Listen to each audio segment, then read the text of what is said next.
Tales at Dawn by Moonlight presents The Magic Shop by H.G.Wells. I had seen the magic shop from afar several times.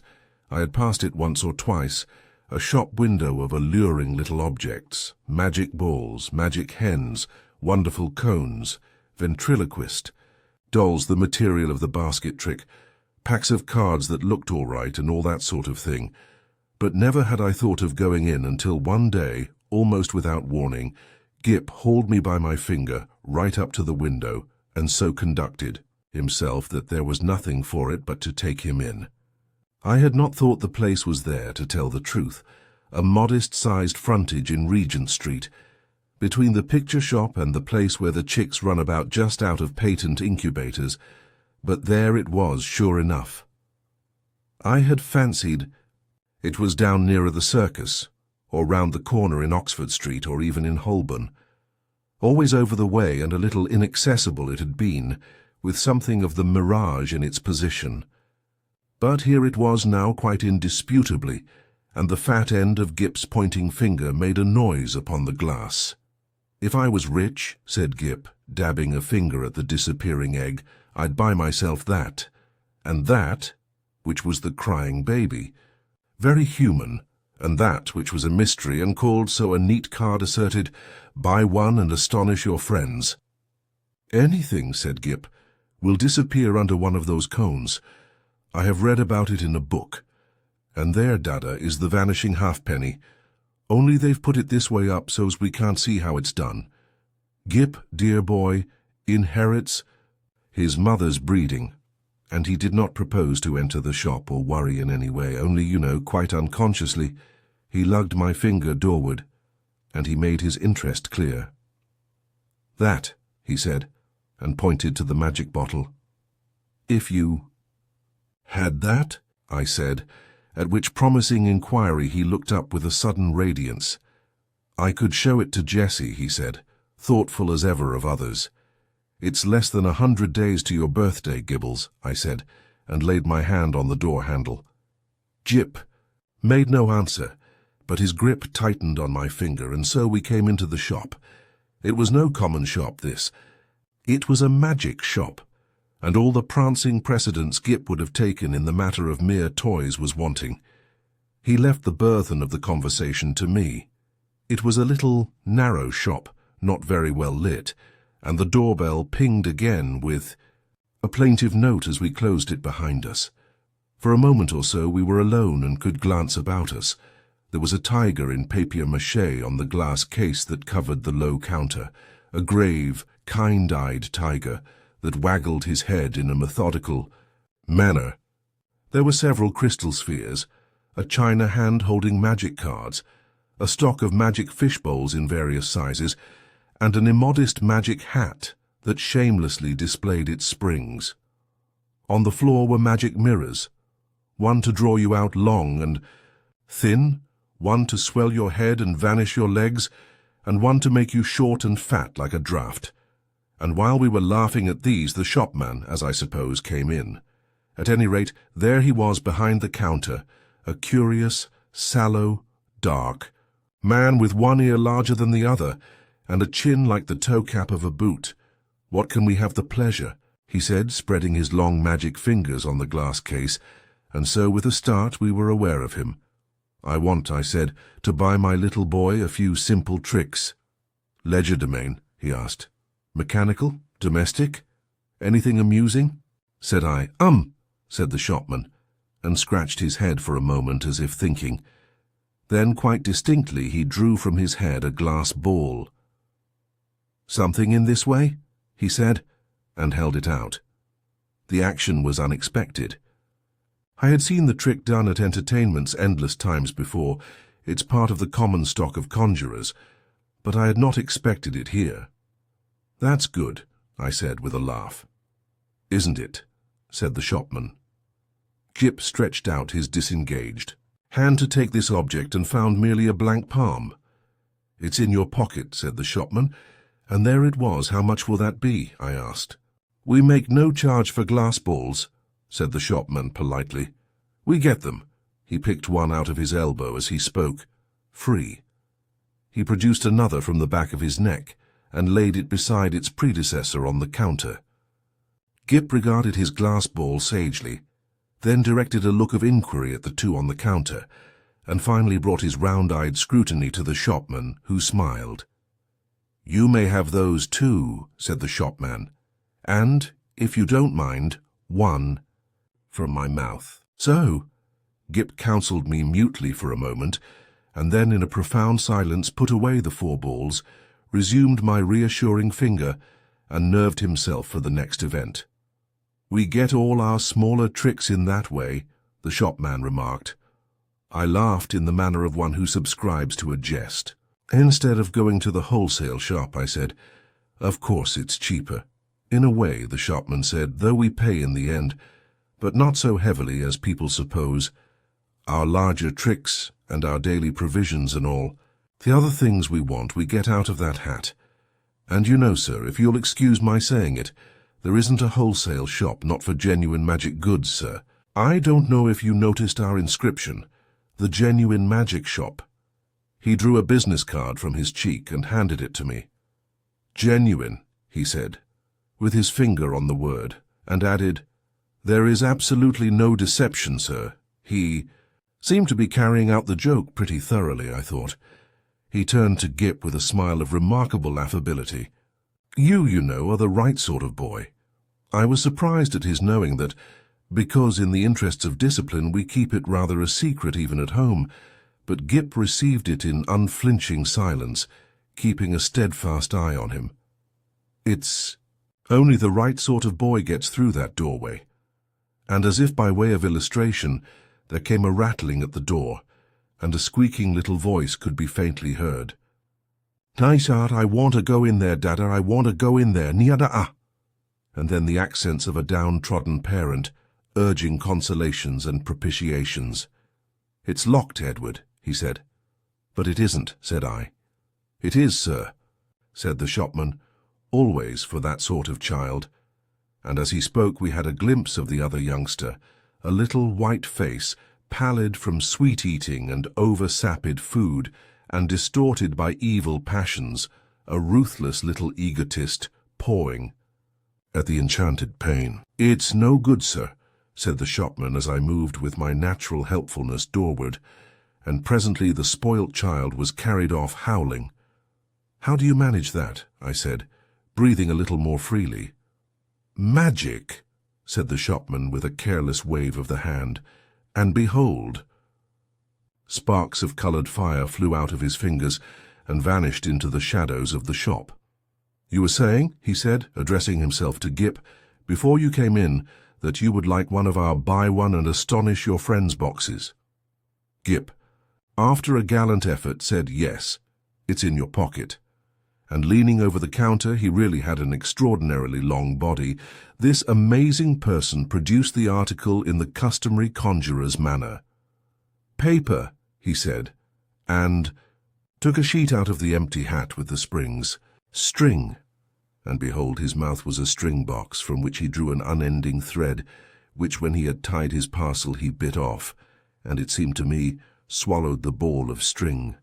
And then he lit a candle at the nose of one of the ventriloquist's dummies, stuck one of his fingers, which had become sealing wax red, into the flame, and so sealed the parcel.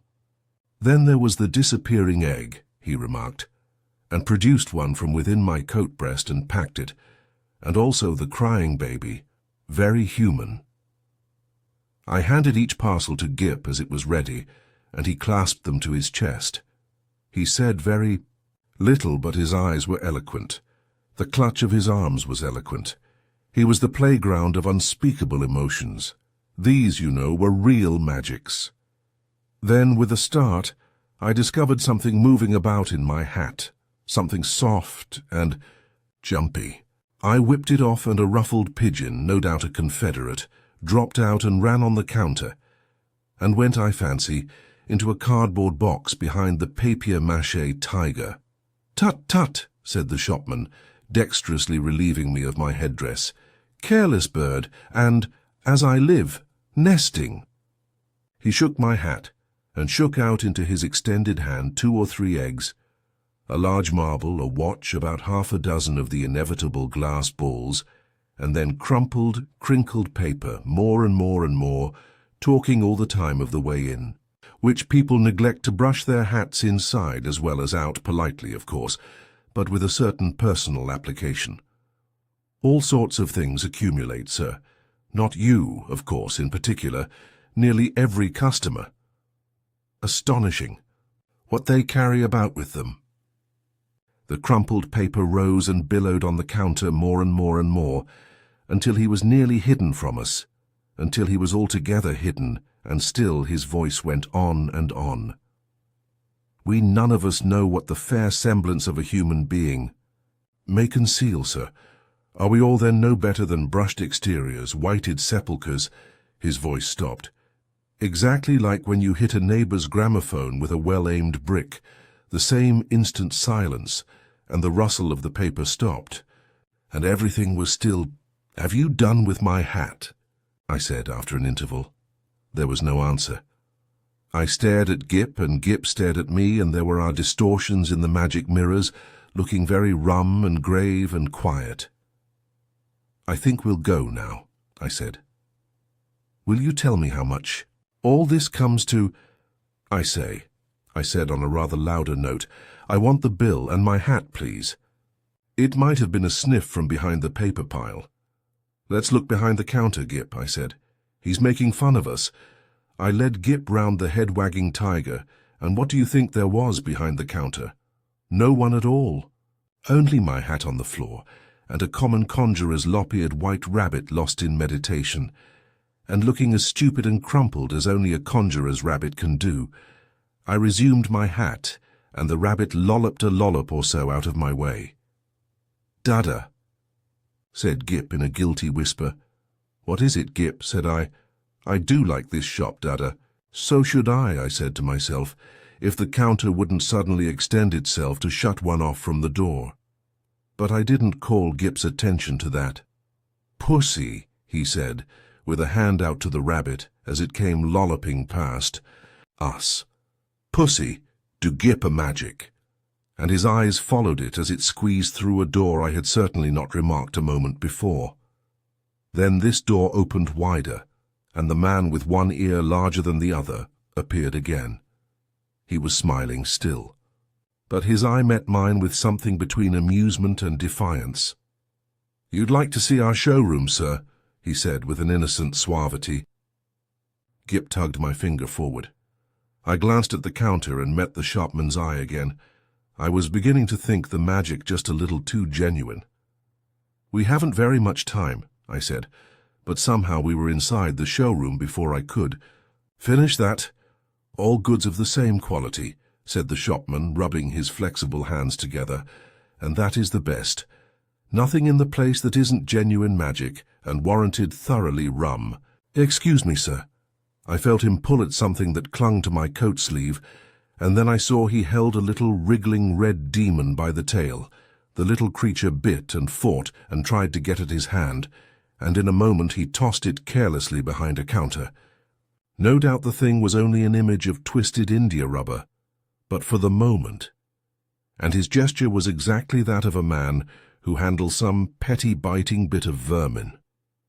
I glanced at Gip, but Gip was looking at a magic rocking horse. I was glad. He hadn't seen the thing.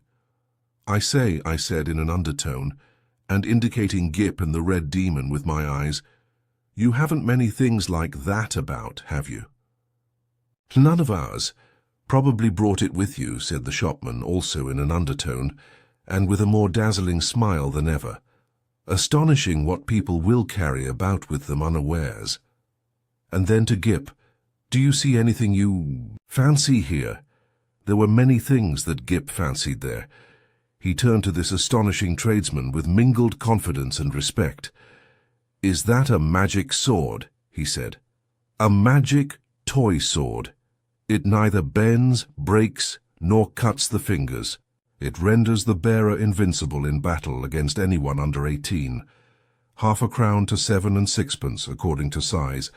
These panoplies on cards are for juvenile knights-errant and very useful. Shield of safety, sandals of swiftness, helmet of invisibility. "Oh, Daddy," gasped Gip. I tried to find out what they cost, but the shopman did not heed me. He had got Gip now.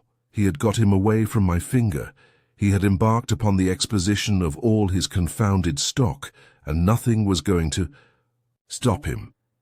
Presently I saw with a qualm of distrust and something very like jealousy that Gip had hold of this person's finger, as usually he has hold of mine. No doubt the fellow was interesting, I thought, and had an interestingly faked lot of stuff, really good faked stuff still. I wandered after them, saying very little, but keeping an eye on this prestidigital fellow. After all, Gip was enjoying it. And no doubt when the time came to go, we should be able to go quite easily. It was a long, rambling place, that showroom, a gallery broken up by stands and stalls and pillars, with archways leading off to other departments, in which the queerest-looking assistants loafed and stared at one, and with perplexing mirrors and curtains. So perplexing indeed were these that I was presently unable to make out the door by which we had come. The shopman showed Gip magic trains that ran without steam or clockwork, just as you set the signals, and then some very, very valuable boxes of soldiers that all came alive directly you took off the lid and said, "I myself haven't a very quick ear," and it was a tongue-twisting sound, but Gip, he has his mother's ear, got it in no time. "Bravo," said the shopman, putting the men back into the box unceremoniously and handing it to Gip. "Now," said the shopman, and in a moment Gip had made them all alive again. "You'll take that box?" asked the shopman. "We'll take that box," said I, "unless you charge its full value." "In which case it would need a trust magnate." "Dear heart, no." And the shopman swept the little men back again, shut the lid, waved the box in the air, and there it was, in brown paper, tied up, and with Gip's full name and address on the paper. The shopman laughed at my amazement. "This is the genuine magic," he said. "The real thing." "It's a little too genuine for my taste," I said again. After that he fell to showing Gip tricks, odd tricks, and still odder the way they were done. He explained them. He turned, them inside out, and there was the dear little chap nodding his busy bit of a head in the sagest manner. I did not attend as well as I might. "Hey presto," said the magic shopman, and then would come the clear, small hey presto of the boy. But I was distracted by other things. It was being borne in upon me just how tremendously rum this place was. It was, so to speak, inundated by a sense of rumness. There was something a little rum about the fixtures even, about the ceiling, about the floor, about the casually distributed chairs. I had a queer feeling that whenever I wasn't looking at them straight, they went askew and moved about and played a noiseless puss-in-the-corner behind my back. And the corners had a serpentine design with masks altogether too expressive for proper plaster. Then abruptly my attention was caught by one of the odd-looking assistants. He was some way off and evidently unaware of my presence. I saw a sort of three-quarter length of him over a pile of toys and through an arch. And you know, he was leaning against a pillar in an idle sort of way, doing the most horrid things with his features. The particular horrid thing he did was with his nose. He did it just as though he was idle and wanted to amuse himself.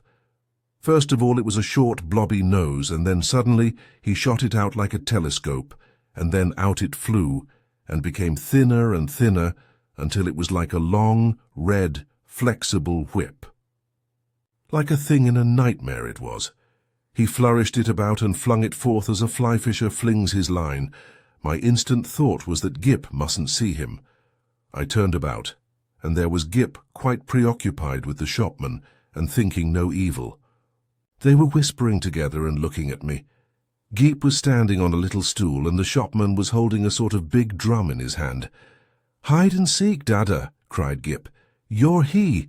And before I could do anything to prevent it, the shopman had clapped the big drum over him. I saw what was up directly. "Take that off," I cried. "This instant. You'll frighten the boy. Take it off." The shopman with the unequal ears did so without a word, and held the big cylinder towards me to show its emptiness, and the little Stool was vacant. In that instant my boy had utterly disappeared. You know, perhaps, that sinister something that comes like a hand out of the unseen and grips your heart about. You know, it takes your common self away and leaves you tense and deliberate, neither slow nor hasty, neither angry nor afraid. So it was with me. I came up to this grinning shopman and kicked his stool aside. "Stop this folly," I said. "Where is my boy?" "You see," he said, still displaying the drum's interior, "there is no deception." I put out my hand to grip him, and he eluded me by a dexterous movement. I snatched again, and he turned from me and pushed open a door to escape. "Stop," I said, and he laughed, receding. I leapt after him, into utter darkness. Thud! Lord bless my art! I didn't see you coming, sir. I was in Regent Street, and I had collided with a decent-looking working man, and a yard away, perhaps, and looking a little perplexed with himself, was Gip.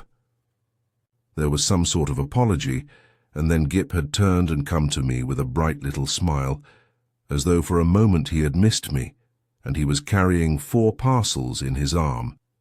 He secured immediate possession of my finger. For the second, I was rather at a loss.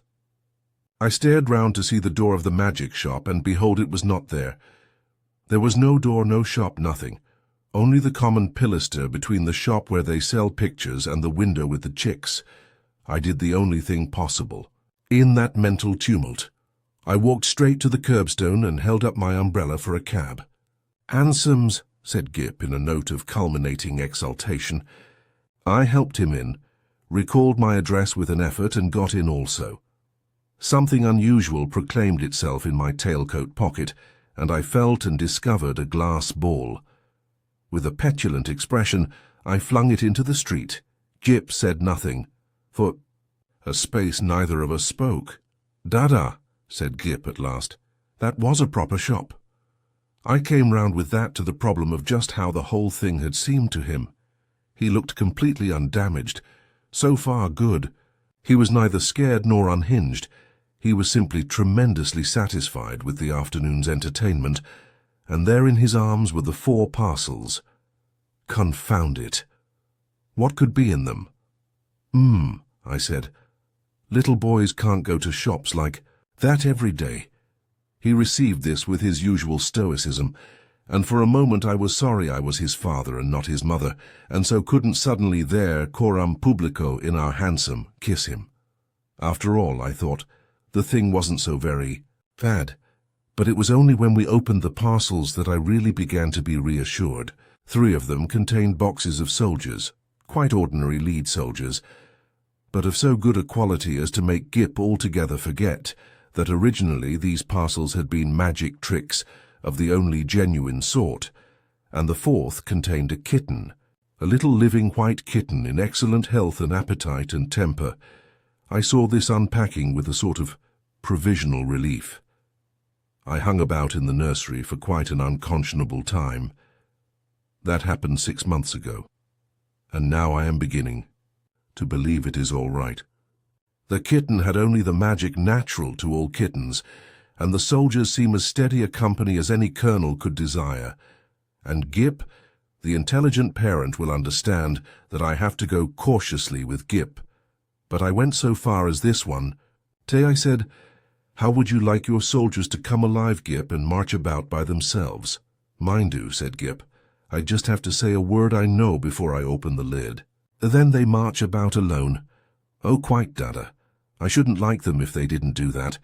I displayed no unbecoming surprise, and since then I have taken occasion to drop in upon him once or twice, unannounced, when the soldiers were about. But so far I have never discovered them performing in anything like a magical manner. It's so difficult to tell. There's also a question of finance. I have an incurable habit of paying bills. I have been up and down Regent Street several times looking for that shop. I am inclined to think, indeed, that in that matter honour is satisfied, and that, since Gip's name and address are known to them, I may very well leave it to these people, whoever they may be, to send in their bill in their own time. Subscribe for such more stories.